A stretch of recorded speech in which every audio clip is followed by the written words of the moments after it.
what I really wanted to do is I wanted to explore the understanding of healing, and which is also essentially what I do in my private practice, where, you know, some of you know I do sessions one-on-one with people and I help them do emotional clearing and whatnot.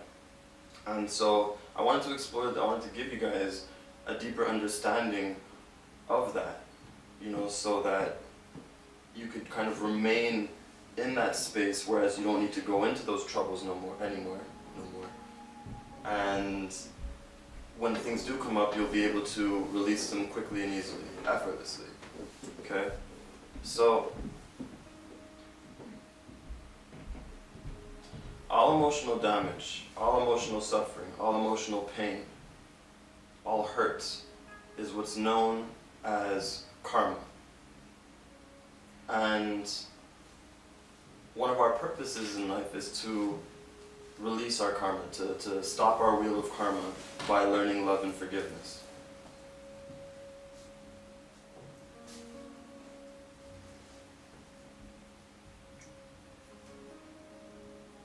Releasing karma requires 3 steps, 3 very simple steps. And those 3 steps are understand, accept, forgive. And I can hear Clayton's mind adding a breathe at the end of that.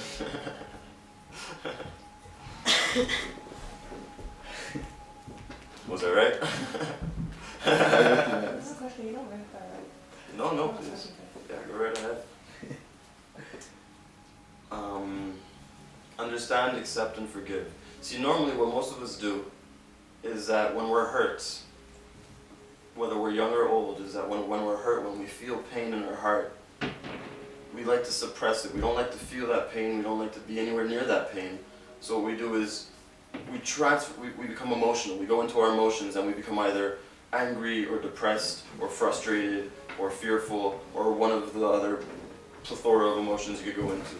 And those are all illusions. They're all just misdirecting you from what's real in your heart, the pain that you feel. And the fact that you feel that pain in your heart lets you know that it's true. Lets you know that there is truth to it. Otherwise it wouldn't be in your heart. So what's important to understand is that your emotional body, your heart, your emotional body is the age of a child and is always the age of a child. It's like, it really is just like a child. So when you feel pain and you you resort to getting angry or frustrated or sad, it's like neglecting a crying child in its crib that's just hurt and it's just getting frustrated at it, like, why are you hurting? Shaking it. It's not going to help. It's not going to bring harmony to the situation. So that being said, there's no need when you have a problem, when you have a pain, contradictory to what psychologists and psychiatrists believe, there's no need to get insight into your problems. There's no need. If you feel messed up, there's no need to know why you're messed up. There's no need to explore why you're messed up. There's no need to explore why, why someone would do this to you. There's no need. If you know you're messed up, then you don't need to ask yourself, why am I messed up? You need to ask yourself, how can I overcome this? How can I release this and how can I feel lighter about this? How can I do this from a space of unconditional love? Because that's who I truly am. I am a being of unconditional love. And often, when people get hurt, and this is something that I've really come to notice just in doing my practice with people and doing soul medicine, is that when people get hurt, and it happens at a young age or it happens years before, the way that they learn their lesson, the way that they learn the lesson from that and deal with the pain of that is they do it from a place of disconnectedness rather than a place of integration, a place of harmony. And that's where it's important to recognize that every choice that you make, every single one, even in the ways that you choose to learn your lessons, comes from a place of either fear or a place of love. Every single choice. And fear is simply a lack of love. So what a lot of people tend to do is to learn their lessons from a place of fear, a place that is lacking love, a place that is disconnected, a place that is why me, a place that is, oh well, I've learned never to trust people like that again, or I've learned never to trust guys again. It's this place that is fearful, that is disconnected, that is not harmoniously integrated the lesson to be learned.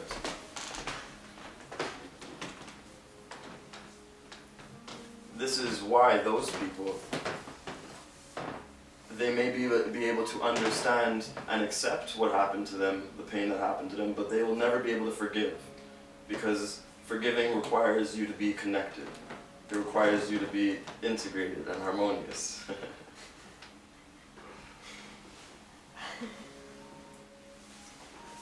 That being said, this information, yeah? Put the cat down, please. First step was understanding what he said, but he also said you don't need to know why.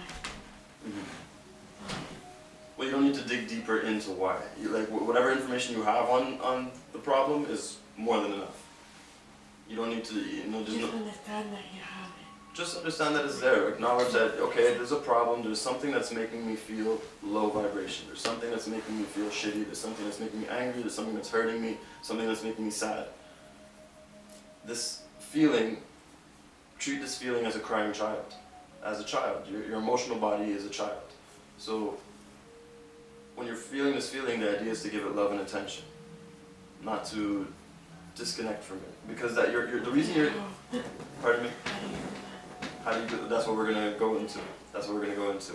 And also remember that the only reason you're even feeling this feeling, the only reason bad feelings, quote unquote bad feelings, even exist in your body is because your physical you, let me make this even clearer, hold on. The only reason you're feeling that feeling in your body is because that feeling is simply there to let you know that you are misaligned from your inner truth. You are misaligned from the truth that your soul knows. You are misaligned from a state of unconditional love. Maybe when we get angry and everything, it means that we're not aligned with your soul? Yeah, exactly. Anytime you get angry, you're wrong. No matter what the circumstance. If you get angry, you're wrong. You are misaligned with your true self, because your true self doesn't see things through that eyes of anger. It sees harmony. So when you choose to use your free will to feel angry, you're causing a friction between your soul's vibration and your ego's vibration. And that friction causes the bad feeling. But when you're in harmony with what your soul is feeling, it feels nice, it feels easy, it feels pleasant, it feels non-resistant. Sometimes, most of the time, my anger comes from other people always being angry. Is that like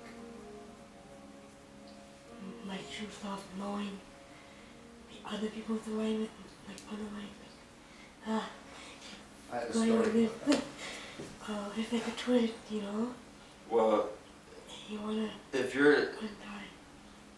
by you choosing to tell the story of I usually get angry at being surrounded by angry people, you are choosing to create more of that in your reality. You are choosing to use law of attraction, keep bringing more stuff like that, because you're choosing to respond to angry people in angry ways. So you keep getting more angry things. But if you simply look at those angry people and see them as silly, just be like, wow, you're so silly. It's so silly that you don't see things from this broader perspective that I see things in. And it's okay though, I understand that. I understand, because whatever anger you have, you're just angry at yourself. And you may not recognize that now, but I know that the best thing I could do is lead by example and to just reflect unconditional love back towards you, whether that means me just separating myself or whether that means me listening or talking to you or whatever case may be. But it's all about doing it from that right state of being, from that perspective of love and understanding.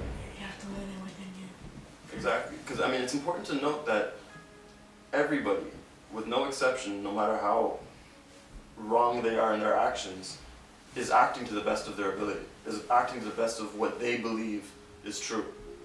Even if they're misguided, even if they're misaligned, they're acting to the best of what they believe is true. So it's not that they're trying to be angry with you or trying to be bad towards you, it's that they have misalignments within them that's throwing them off. Not towards me, it's in their lives. in their lives. Yeah, or you know, whatever the case is. On me. You know, it's meant to serve. Look at it as, remember, if this is a dream and this is the game of life, look at it as a challenge. The universe is giving you a reflection. That's a reflection of your consciousness. So the universe is giving you that reflection to see, alright, Salpi, how are you going to overcome this one? How are you going to smile through this one? How are you going to love through this one? And how are you going to move on to the next challenge? Do you want to stay at this level or do you want to go to the next one? You get what I mean? So,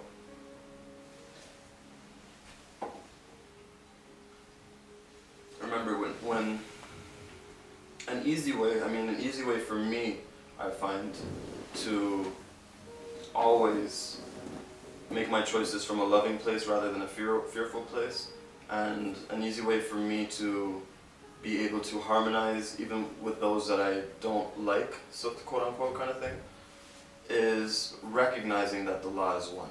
Is recognizing that everybody is just another aspect of myself. You know, they're just reflections within my consciousness. But since you exist within my consciousness, you're a part of me. You must be a part of me.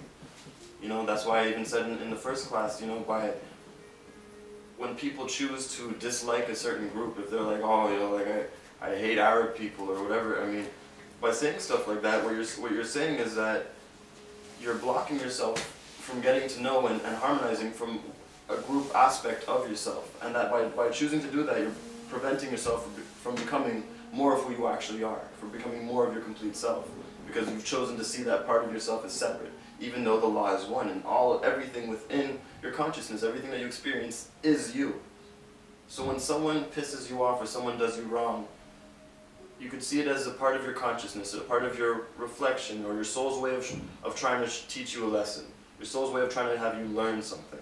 Because you remember, your soul would rather that you have a bad experience than no experience at all. Because with no experience, there's no growth. So it would if there's something for you to learn, and you haven't learned it through easy ways, or through good ways, your soul would rather have you have bad experiences to learn that lesson, and to push you to the quote-unquote edge until you make that change where you learn those lessons. So,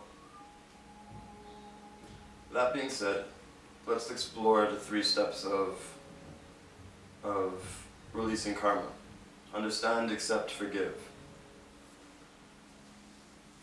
To understand, the understand part, the essence of the understanding is to understand that whatever happened served a purpose. To understand that whatever pain that was caused served a purpose to help make you more of who you really are, to help you grow, to help you recognize what you do and don't prefer, so that you can expand. This is what understand means. Understand also that whoever or whatever circumstance may have hurt you, let's say it was another person, that person is walking their own path as well. That person, by hurting you, may have been able to realize that from hurting you, they never want to hurt a person like that ever again. And so you may have acted as a catalyst to their growth. So this is why the law is one. This is why every perspective is equal and valid.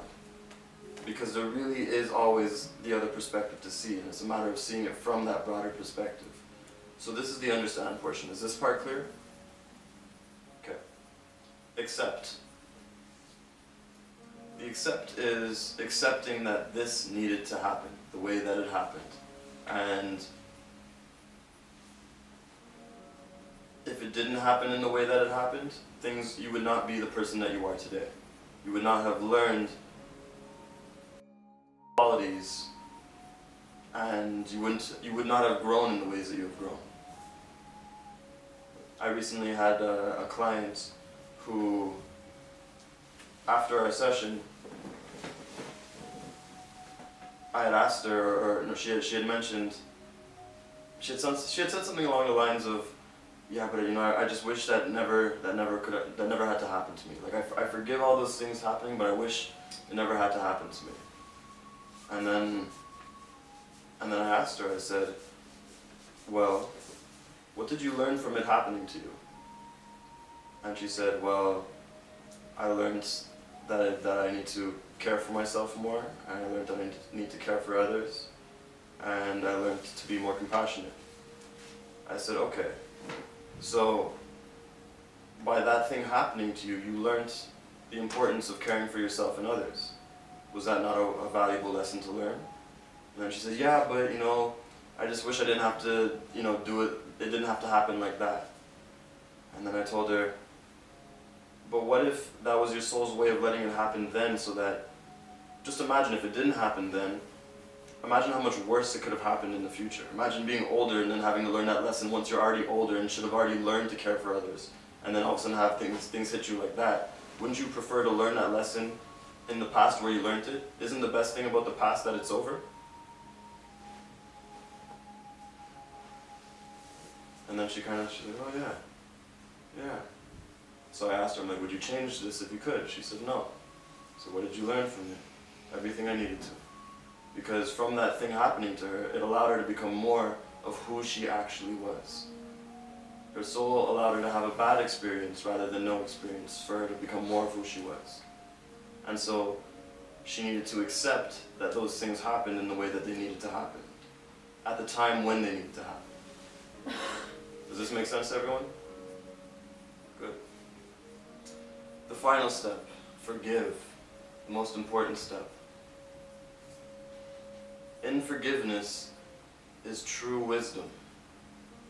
Because to be able to forgive someone is to become wise of why it all happened, and to be able to smile at it and look at it through a loving awareness, to look at it through loving eyes, recognizing how amazing of a purpose it served you. In forgiveness is not only forgiving the person or circumstances who did something to you or who acted bad to you, but is also forgiving yourself for acting in the ways that you acted. Letting yourself know that it's okay that you acted badly. It's okay that the other people acted badly. It's okay. It all happened the way it was meant to, otherwise it would not have happened.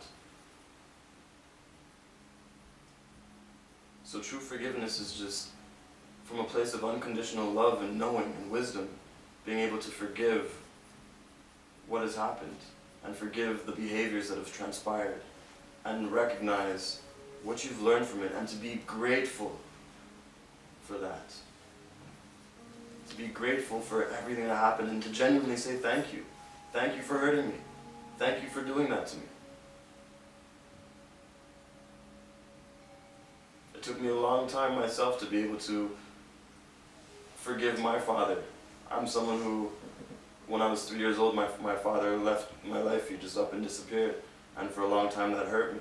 For a long time that was like, I was searching for a father figure. I couldn't understand why I didn't have a man in my life. You know, I believed that you needed to have a man to teach you how to be a man. And for a long time I carried that kind of pain with me, even though I was able to smile it off. There was a part of me that it hurt. And then one day I stopped and I recognized, one, even though my father is my father, he's walking his own path. He has his own purposes to fulfill, and he's really acting to the best of his ability, to what he believes is true to him. And number two is that if my father was in my life, had he been in my life, I definitely wouldn't be the man that I am today. I would probably be a cheater, I'd be a player, I wouldn't be as good to women as I am. Because he wasn't in my life, I was raised by a woman, so I learned how to have such a great respect for women. And it made me the man who I am. So it allowed me to see, as I grew older, how important it is to learn forgiveness, even to those who truly hurt you the most. Because there is a lesson to learn within it. There always is. It's never for no reason.